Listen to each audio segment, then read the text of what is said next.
इस व्याख्यान के तृतीय खंड में, अंतिम खंड में अवशिष्ट विषय, बचा हुआ विषय हम कंप्लीट करेंगे।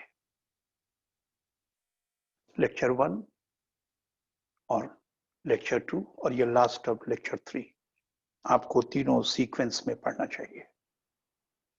तीनों को ठीक से पढ़ के अपने पर्सनल नोट्स बना डालिएगा। आइए चलते हैं इधर। ये है थर्ड पर्सन। जो आधा हिस्सा मैंने अपने पास रोक लिया था, वो आधा हिस्सा भी मैं अब निकाल दे रहा हूं। दे दिया अपने एक मित्र को। तो वो जो मेरा मित्र है, जिसको अपना वाला हाफ पोर्शन भी मैंने या तो गिफ्ट कर दिया या बेच दिया, दे दिया उनको, और मैं किनारे हो गया। तो जो मेरा मित्र आया है उसको थर्ड पर्सन कहिएगा, उनको कहिएगा थर्ड पर्सन। ट्रांसफरर का असाइनी, ट्रांसफरर का सक्सेसर, ट्रांसफर के शूज में खड़ा व्यक्ति। अब उसने मुझे सब्स्टिट्यूट कर दिया है, लेकिन यह ध्यान रखना कि वो थर्ड पर्सन मुझे सब्स्टिट्यूट करने के बाद मेरी बराबरी नहीं कर सकेगा। उसकी स्थितियां थोड़ा दुर्बल होंगी।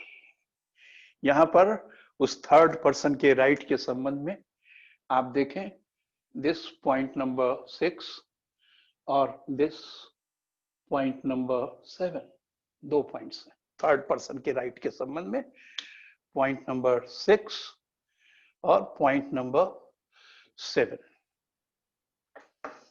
तो इसमें क्या कहेगा वो थर्ड पर्सन? कुछ नहीं, उसको राइट मिला हुआ है धारा 40 के पहले पैरा में, और एनफोर्समेंट का एक्स्ट्रा राइट मिला है उसी धारा 40 के तीसरे पैरा में। नहीं ठीक है, धारा 40 के पहले पैरा में उसको क्या राइट है? यहां उसे क्या राइट है? यहां उसे राइट है कि वो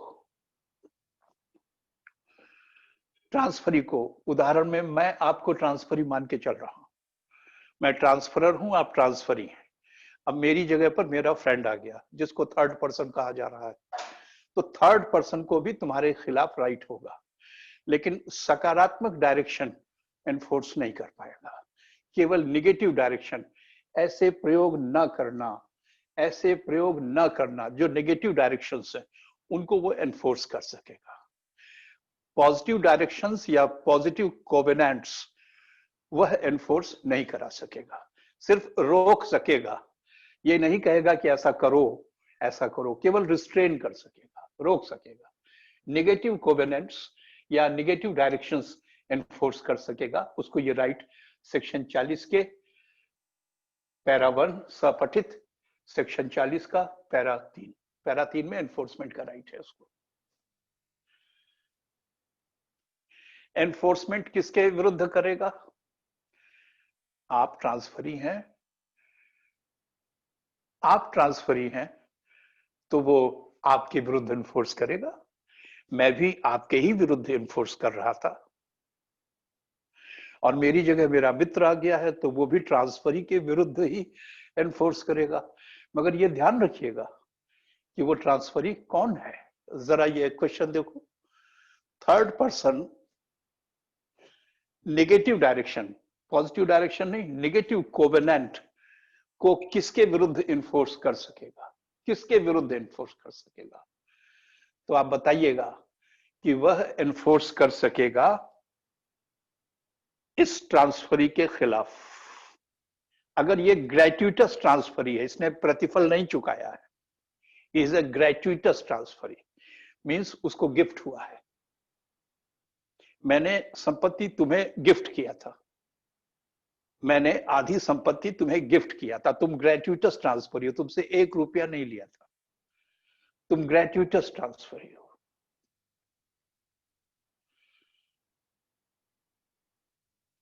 थर्ड पर्सन नेगेटिव डायरेक्शंस किसके विरुद्ध इन्फोर्स कर सकेगा?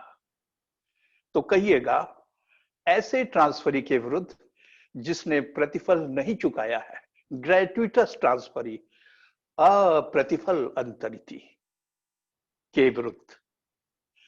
दूसरा, अ ट्रांसफरी विद नोटिस, ऐसे ट्रांसफरी के विरुद्ध भी इन्फोर्स कर सकेगा जिसको सारी स्थितियों का ज्ञान था, उसे पता था कि इस संपत्ति में डायरेक्शंस अटैच्ड है, कोवेनेंट्स अटैच्ड है, उसे वो पता था, और फिर भी उस ट्रांसफरी ने उसको लिया है, उसको ज्ञान था। तो ट्रांसफरी विद नॉलेज के खिलाफ भी इन्फोर्स कर सकोगे? ये बहुत इंपॉर्टेंट प्रश्न है कि ये जो थर्ड पर्सन है जिसको रिस्ट्रेन करने का अधिकार दिया गया है, यह किसको किसको रिस्ट्रेन कर सकेगा, किसके विरुद्ध अधिकार एनफोर्स कर सकेगा? पहला, ऐसा ट्रांसफरी जो अप्रतिफल है, ग्रेट्यूटस है, विदाउट कंसिडरेशन है। दूसरा, ऐसा ट्रांसफरी जिसे इन सारे घटनाक्रम के बारे में ज्ञान था, ट्रांसफरी हैविंग नोटिस, उसके खिलाफ भी इन्फोर्स कर सकेगा। लेकिन रुकिए, एक तीसरा ट्रांसफरी है, वह उसके विरुद्ध इन्फोर्स नहीं कर सकेगा। ये तीसरा ट्रांसफरी कौन है जो जो आपके बंधन से मुक्त रहेगा और उसके खिलाफ आप नेगेटिव कोवेनेंट इन्फोर्स नहीं करा सकते, राइट ही नहीं है आपको। ये तीसरा ट्रांसफरी कौन है? ये तीसरा ट्रांसफरी कौन है? आप देखें यहां पर, ट्रांसफरी उसने प्रतिफल दिया है, ट्रांसफरी फॉर कंसिडरेशन है, और उसको ये इन सब घटनाक्रम का ज्ञान नहीं था, इनोसेंट ट्रांसफरी है, उसने पैसे दिए हैं, प्रतिफल ट्रांसफरी है, और उसे इन झमेलों और झंझटों का ज्ञान नहीं था। तो विधि ऐसे ट्रांसफरी के साथ खड़ी है। एक ऐसा ट्रांसफरी जो ग्रेच्युटस है, उसके खिलाफ इन्फोर्स हो जाएगा। एक ऐसा ट्रांसफरी जिसको नोटिस था, उसके खिलाफ भी इन्फोर्स हो जाएगा। मगर एक ऐसा ट्रांसफरी जो प्रतिफल दिया है लेकिन उसे नोटिस नहीं था, इन सब घटनाओं के बारे में जानकारी नहीं थी, तो इसके खिलाफ एनफोर्समेंट का राइट सेक्शन 40 के पैरा 3 में नहीं होगा, नो एनफोर्समेंट। 3 ट्रांसफरीज हुए, ट्रांसफरी ग्रेच्युटस, इसके खिलाफ एनफोर्स हो जाएगा। दूसरा, ट्रांसफरी हैविंग नोटिस, इसके खिलाफ भी इन्फोर्स हो जाएगा। और ये तीसरा ट्रांसफरी है, इसके खिलाफ इन्फोर्स नहीं हो पाएगा। ये ट्रांसफरी सप्रतिफल है और इसे सूचना नहीं थी, इसे जानकारी नहीं थी, नो नोटिस। तो लॉ इसके साथ है, इसके खिलाफ निगेटिव कोवेनेंट्स या नकारात्मक निर्देश प्रवर्तित नहीं कराए जा सकेंगे धारा 40 के खंड 3 में। अब हम एक पॉइंट और बच रहा है, उसको देख लेते हैं। देखिए, मैंने संपत्ति का आधा अंश अपने पास रिटेन कर लिया, ठीक है, और शेष आधा आपको ट्रांसफर कर दिया, और सकारात्मक निर्देश और नकारात्मक निर्देश आपको दे दिए। देखो इसको, डायरेक्शंस, कैसे डायरेक्शंस? पॉजिटिव भी हो सकते हैं, नेगेटिव भी हो सकते हैं।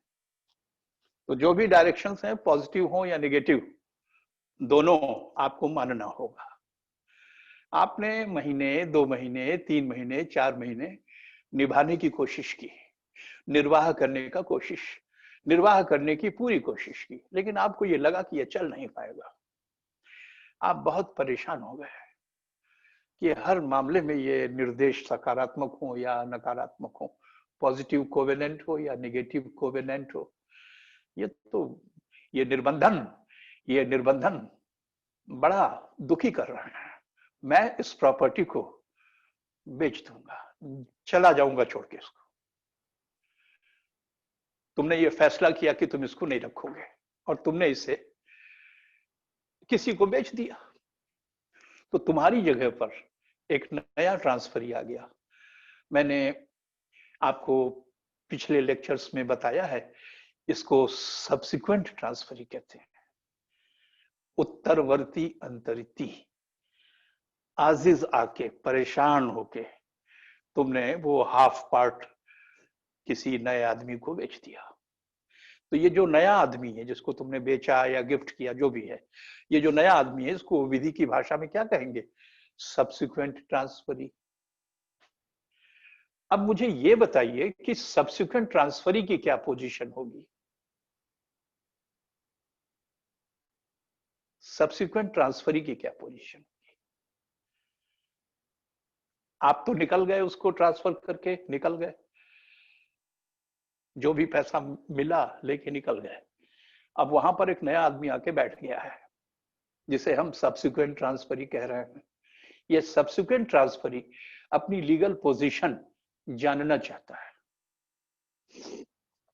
पूछ रहा है कि ये जो डायरेक्शंस हैं, पॉजिटिव डायरेक्शंस और नेगेटिव डायरेक्शंस, जिनको हम पॉजिटिव कोवेनेंट या नेगेटिव कोवेनेंट भी कहते हैं,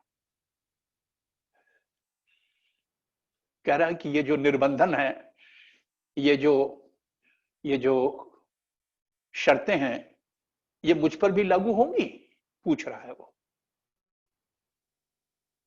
पूछ रहा है कि वो तो ट्रांसफर करके मुझे बेच के चले गए या मुझे गिफ्ट करके चले गए, मेरी क्या स्थिति होगी? ये पॉजिटिव कोवेनेंट या नेगेटिव कोवेनेंट मुझ पर कहां तक लागू होंगे? तो एक प्रश्न नोट करो, सब्सिक्वेंट ट्रांसफरी की विधिक स्थिति स्पष्ट कीजिए। सब्सिक्वेंट ट्रांसफरी की विधिक स्थिति स्पष्ट कीजिए। Clarify the position of the subsequent transferee. वो जानना चाहता है कि ये पॉजिटिव कोवेनेंट, ये नेगेटिव कोवेनेंट, क्या मैं इनसे मुक्त हूं या मैं भी इन निर्बंधनों, इन रिस्ट्रिक्शंस के दायरे में ही हूं? तो आप उससे कहिए, देखो तुम सब्सिक्वेंट ट्रांसफरी हो, तुम्हें थोड़ा राहत मिलेगी। जो पॉजिटिव डायरेक्शंस है, पॉजिटिव कोवेनेंट्स हैं, उनसे तुम बाउंड नहीं हो, तो काफी खुश हुआ।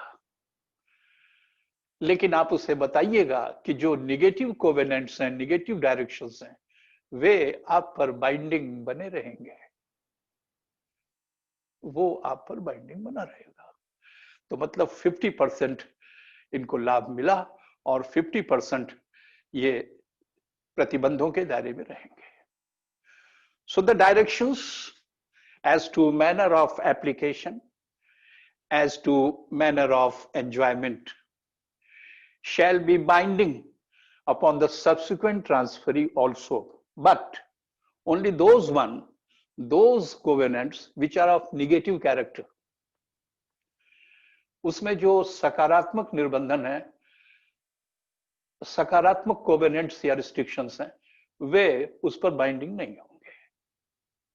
कुछ तो राहत है ही, ट्रांसफरी की पोजीशन स्लाइटली बेटर हो गई। नेगेटिव कोवेनेंट्स उसे बाइंड करेंगे, उसका पालन उसे करना होगा, नहीं करेगा तो ये ट्रांसफरर एनफोर्स कराने के लिए कोर्ट चला जाएगा, और उल्लंघन के कारण जो नुकसान हुआ है उसके लिए जो भी विधि में रेमेडी होगी वो रेमेडी भी ले सकेगा, ये राइट मेरे पास रहेगा। लेकिन सब्सिक्वेंट ट्रांसफरी के मामले में जो पॉजिटिव कोवेनेंट्स थे वे एप्लीकेबल नहीं होते, उतने से वो मुक्त रहेगा। इस नियम का एक एक्सेप्शन है, लीज, पट्टा। देखो यहां पर एक्सेप्शन, लीज। सब्सिक्वेंट ट्रांसफरी भी बाउंड होगा, लेकिन वो केवल नेगेटिव कोवेनेंट से बाउंड होगा। ये देखो चौथा point, subsequent transferee shall be bound but only by the negative covenants, restraining covenants. He will not be bound by affirmative covenants, सकारात्मक निर्देशों से आबद्ध न होगा। मगर इसका एक एक्सेप्शन है, ये देखिए यहां पर लीज। अब इसको और सुन लो थोड़ा सा। मेरा एक मकान है, और वो 2 स्टोरी में है। Double storeyed house I am having. उसका ग्राउंड फ्लोर मैंने अपने पास रिटेन कर लिया और मैं उसमें निवास कर रहा हूं। और उसका जो फर्स्ट फ्लोर है वो मैंने तुम्हें रेंट पर दे दिया। तुम्हें रेंट पर दे दिया। तुम लेसी हो गए, ट्रांसफरी हो गए। मैं ट्रांसफरर हूं, लेसर। आप ट्रांसफरी हैं, लेसी। उस बिल्डिंग के निचले तल पर मैं रह रहा हूं, उस बिल्डिंग के फर्स्ट फ्लोर पर आप रह रहे हैं। आराम से चल रहा है। मैंने आपके ऊपर कुछ निर्बंधन लगाए थे, सकारात्मक निर्बंधन भी लगाए थे और नकारात्मक निर्बंधन भी लगाए थे। अफर्मेटिव रिस्ट्रेंट्स भी थे, नेगेटिव रिस्ट्रेंट्स भी थे, और तुम उनका पालन कर रहे थे। पालन करना ही पड़ेगा, आप बाउंड है। I am transferor, you are transferee. That means I am lessor, you are lessee. और आपको लीज देते समय मैंने कुछ सकारात्मक निर्बंधन लगाए थे, कुछ नकारात्मक निर्बंधन लगाए थे, और आप उनसे बाउंड हैं और आप उनका पालन कर रहे हैं। अब आपने अपना पट्टा किसी को ट्रांसफर कर दिया। मैंने आपको अपना पट्टा ट्रांसफर करने की आजादी दिया था। मैंने कहा कि तुम अगर रहना चाहो तो खुद रहना और इन सकारात्मक नकारात्मक शर्तों का पालन भी करते रहना। तुमने मुझसे पूछा कि मिस्टर ले सर, क्या मैं अपना लीज होल्ड ट्रांसफर कर सकूंगा? मैंने कहा हाँ, कर लेना, कर लेना। किसी और को देना चाहते हो क्या? तुमने बोला हाँ, मेरा एक मित्र है, मैं ये लीज उनको सबलेट करना चाहता हूं, सब लीज क्रिएट करना चाहता हूं।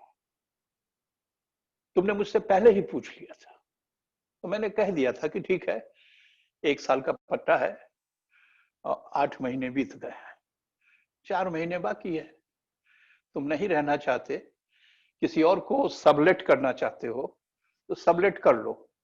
नॉर्मली कोई मकान मालिक सबलेटिंग अलाउ नहीं करता और करना भी नहीं चाहिए, लेकिन मेरे और आपके संबंध ऐसे थे कि मैंने 2-4 महीने के लिए आपको छूट दे दिया है कि तुम सबलेट कर सकते हो। तो तुमने वहां से अपने को पैकअप कर लिया और वहां पर सब लेसी आ गया। सब लेसी का मतलब सब्सिक्वेंट ट्रांसफरी।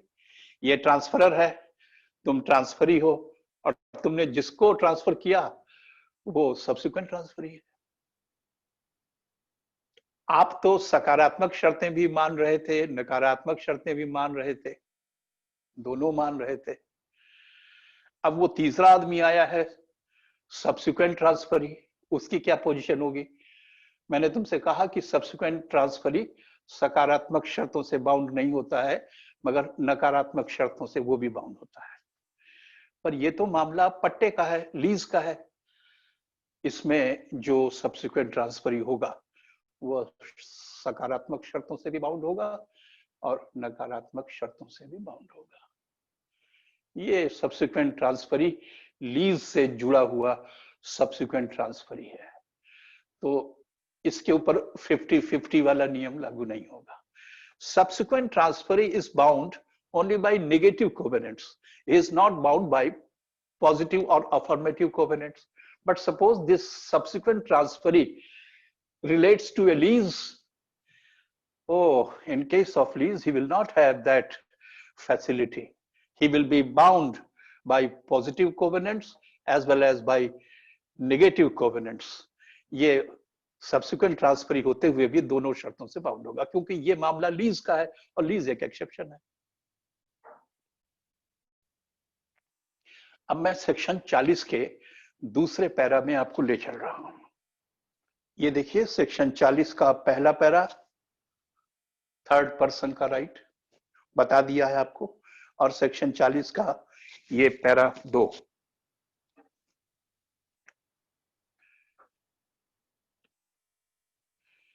सेक्शन 40 का पैरा 2, इसको समझिए। सेक्शन 40 का पैरा 2 क्या है, इसको बहुत सिंपल से उदाहरण से मैं तुम्हें समझाता हूं। धारा 40 में कितने पैराज हैं? 3। पहला क्या है? टल्क वर्सेस मॉक्सहे के केस पर आधारित। अपना वाला आधा पोर्शन मैंने अपने भाई को दे दिया था, तो वो थर्ड पर्सन बोले जाएंगे, और थर्ड पर्सन से संबंधित ला तुमको मैंने बता दिया। थर्ड पर्सन का राइट कहां है? थर्ड पर्सन का राइट है पैरा 1 में। और थर्ड पर्सन अपने राइट को एनफोर्स करा सकेगा? हाँ, करा सकेगा। सेक्शन 40 के पैरा 3 में एनफोर्समेंट करा सकेगा। नहीं, अब ना हमें सेक्शन 40 का पैरा 1 पढ़ना है, नहीं हमें सेक्शन 40 का पैरा 3 पढ़ना है। एनफोर्समेंट क्लास पैरा 3, और पहला वाला है राइट मगर नेगेटिव। मेरी जगह पर मेरा मित्र आया है ना थर्ड पर्सन, वो केवल नेगेटिव कोवेनेंट को एनफोर्स कर सकता है, पॉजिटिव को नहीं कर सकता है, बता चुका हूं आपको। और किस ट्रांसफरी के खिलाफ कर सकेगा, किसके खिलाफ नहीं कर सकेगा, वो भी मैंने तुम्हें बता दिया है। अब सिर्फ एक पैराग्राफ ये बचा हुआ है सेक्शन 40 का पैरा 2। एक प्रश्न बना लीजिए, धारा 40 का पैरा 2 क्या है? What is para 2 of section 40? अब इसको एक उदाहरण से मैं आपको समझाऊंगा। मेरे पास एक संपत्ति है, ये जमीन है या गांव है। मेरे पास एक गांव है, पुराने जमाने का उदाहरण है, और वो सेक्शन 40 में दिया है, तो मैं उसी इलुस्ट्रेशन को यूज करूंगा, कोई नया इलुस्ट्रेशन नहीं बनाऊंगा। एक गांव है, उसका नाम क्या है? सुल्तानपुर। सुल्तानपुर नाम है उसका। वो सुल्तानपुर की जो मेरी प्रॉपर्टी है, सुल्तानपुर गांव जो मेरी प्रॉपर्टी है, मैंने उसके बारे में तुमसे बात किया, खरीदोगे? Are you interested in purchasing Sultanpur? तुमने कहा हाँ। मैंने कहा इतना कंसिडरेशन आपको चुकाना होगा? तुमने कहा ठीक है, आप मुझे बेच दीजिए। तो मेरे और आपके बीच में एक एग्रीमेंट हुआ, एग्रीमेंट टू सेल हुआ, जिसके तहत मैं सुल्तानपुर आपको बेचूंगा। शर्तें वगैरह सब तय हो गई, इतना पैसा लूंगा, ये होगा, सब तय हो गया। तो मेरे और आपके बीच में एग्रीमेंट टू सेल हुआ है। प्रॉपर्टी है सुल्तानपुर, वो सुल्तानपुर मेरी प्रॉपर्टी है, वो मैं तुमको बेचने जा रहा हूं। मेरे तुम्हारे बीच कॉन्ट्रैक्ट फॉर सेल हो चुका है, शर्तें तय हो गई हैं, दाम तय हो गया है, महीने 2 महीने में तुमको बेच दूंगा। इसी बीच एक तीसरा आदमी आ गया, थर्ड पर्सन आ गया। अब वो थर्ड पर्सन मुझसे क्या कह रहा है? आप सुल्तानपुर को मात्र इतने पैसे में बेच रहे हैं? अरे मुझसे ले लीजिए, उसका 2 गुना पैसा ले लीजिए, मुझे बेच दीजिए। मैंने कहा नहीं भाई, देखो ऐसा है कि उनके साथ मेरा कॉन्ट्रैक्ट टू सेल या एग्रीमेंट टू सेल हो गया है, अब तो मुझे उन्हें बेचना ही पड़ेगा। एग्रीमेंट टू सेल हो गया तो दोनों पार्टी बाउंड है, मुझे बेचना पड़ेगा, उन्हें खरीदना पड़ेगा। मगर उसने मुझे बार बार कहा कि मुझसे 2 गुना दाम ले लो, मुझसे 3 गुना दाम ले लो, और छोड़ो उसको, जो होगा देखा जाएगा, तुम मुझे बेचो। अब मेरे मन में लालच आ गया कि ये 2 टाइम्स 3 टाइम्स पैसा दे रहा है। हालांकि मैं देख रहा हूं कि मैं गलत करने जा रहा हूं, लेकिन फिर भी लालच में आकर मैंने इस आदमी को बेच दिया, इस आदमी को बेच दिया। तो मैं कौन हूं? सेलर, और वो आदमी कौन है? बायर। और तुम क्या हो? निराश होके बैठे हो और कह रहे हो बड़ा बेईमान और गलत आदमी है। मेरे और इसके बीच में कॉन्ट्रैक्ट ऑफ सेल हुआ था, और इसने उस कॉन्ट्रैक्ट ऑफ सेल का अनादर करते हुए, इग्नोर करते हुए, ब्रीच ऑफ कॉन्ट्रैक्ट करते हुए सुल्तानपुर एक तीसरे आदमी को बेच दिया। वो थर्ड पर्सन है जिसको मैंने, वो बायर है, बायर को मैंने बेच दिया। मैं सेलर हो गया, वो बायर हो गया। और तुम्हें जब पता चला तो तुम दुखी हो गए। मेरे साथ तो सौदा पट गया था, कॉन्ट्रैक्ट हो गया था, एग्रीमेंट टू सेल हो गया था। उसने मुझसे कहा कि आपने उनको कैसे बेच दिया? कैसे बेच दिया? आप तो मुझे बेचने के लिए बाउंड थे, उसे कैसे बेच दिया? मैंने कहा भाई देखो ऐसा है, बेच दिया। तो तुम क्या कहोगे? ये सेलर है, वो बायर है, और तुम किनारे बैठे हो, उदास, निराश, दुखी। तुम्हें कहा जाएगा थर्ड पर्सन। इस उदाहरण में मैं सुल्तानपुर का विक्रेता हूं और वह सुल्तानपुर का क्रेता है, और तुम उस सुल्तानपुर के संबंध में कुछ नहीं हो। आशा लगाए बैठे थे कि कॉन्ट्रैक्ट फॉर सेल हुआ है और सुल्तानपुर मुझे बेचा जाएगा। आशा टूट गई, ये आदमी गलत है और वो भी गलत है, उसको बेच दिया मैंने। अब तुम क्या करोगे? तुम थर्ड पर्सन के रूप में क्या करोगे? निराश व्यक्ति के रूप में क्या करोगे? तुम कहना मैं थर्ड पर्सन हूं और मेरे पास राइट है, ये मुझे ही बिकना चाहिए था, ये किसी और को बेचा नहीं जा सकता। उस आदमी के खिलाफ जिसने खरीदा है सुल्तानपुर, आप उसके खिलाफ मुकदमा दायर करके अपना राइट एनफोर्स कर सकते हैं। अपना राइट एनफोर्स कर सकते हैं। एनफोर्स करने का राइट आपको भी दिया गया है। जब मेरे तुम्हारे बीच कॉन्ट्रैक्ट फॉर सेल हुआ है तो मुझे तुम्हें बेचना ही बेचना है और तुम्हें खरीदना ही है। मगर यदि मैंने किसी अन्य आदमी को बेच दिया है तो तुम थर्ड पर्सन बोले जाओगे और तुम्हें अधिकार दिया गया है सेक्शन 40 के पैरा 2 में, सेक्शन 40 के पैरा 2 में, कि तुम अपना राइट इन्फोर्स करो अंडर द कॉन्ट्रैक्ट, और उस आदमी के खिलाफ जिसने खरीद लिया है सुल्तानपुर, उस आदमी के खिलाफ मुकदमा चला करके अपना राइट इन्फोर्स करो। उन्हें छोड़ना पड़ेगा और तुम उस जमीन को पा सकोगे। लेकिन ये ध्यान रखना कि आप किसके खिलाफ एनफोर्स कर सकेंगे। फिर वही बात, ट्रांसफरी ग्रेट्यूटस के खिलाफ एनफोर्स कर सकोगे, वो वाला पॉइंट आपके बारे में भी लागू होगा। ग्रेट्यूटस ट्रांसफरी के खिलाफ एनफोर्स कर सकोगे। वो जो सुल्तानपुर जिसको दिया गया है उसको मैंने दान किया है, गिफ्ट किया है, तो तुम उसके खिलाफ एनफोर्स कर सकोगे। ग्रेट्यूटस ट्रांसफरी के खिलाफ एनफोर्स कर सकते हैं, या ट्रांसफरी विद नोटिस के खिलाफ एनफोर्स कर सकते हैं। लेकिन जो ट्रांसफरी फॉर कंसिडरेशन है और विदाउट नोटिस है, उसके खिलाफ एनफोर्स नहीं कर सकोगे। ये पॉइंट यहां लिखा हुआ है। थर्ड पर्सन किसके खिलाफ एनफोर्स कर सकेगा? ग्रेट्यूटस ट्रांसफरी के खिलाफ एनफोर्स कर सकेगा, ट्रांसफरी विद नोटिस के खिलाफ एनफोर्स कर सकेगा, लेकिन ऐसा ट्रांसफरी जो फॉर कंसिडरेशन है एंड विदाउट नोटिस है, उसके खिलाफ एनफोर्स नहीं कर सकेगा। That's all. Thank you very much.